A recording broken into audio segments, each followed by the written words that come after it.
So the biggest divide in America is not right versus left. It's whether or not you generally trust institutions or you don't trust institutions. And this has been largely inverted the last 20 years. Right. So back in the early 2000s, Democrats were low trust of institutions, Iraq War, anti-Bush, anti-NSA, anti-Patriot Act. And that's when you guys had a lot of activist spark and energy. That has been completely inverted. So the right is now low trust of institutions, where the left is high trust of institutions. We're the ones that challenge the COVID vaccine. We're the ones that think that public health authorities might have lied to us during COVID. Right. We're the ones that don't necessarily believe the government when it says that we should keep on sending money to Ukraine.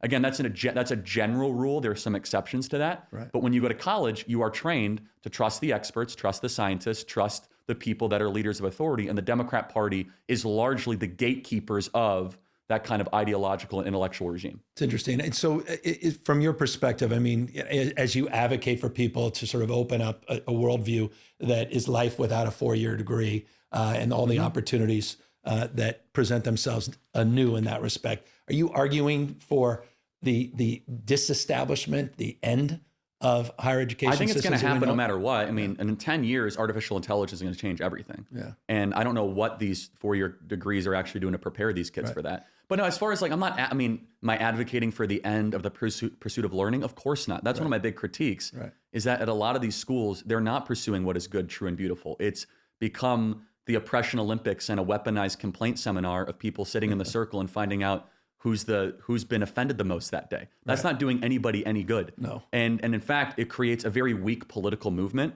which I think plays into one of the reasons why we were able to steamroll you guys back in November, is that once there's a little opposition against a group of people that have never actually been, had to build the muscle mass of a very difficult and unpredictable world. Whereas those of us that are conservatives, we're insulted all the time. So think about the experience of a kid on a college campus.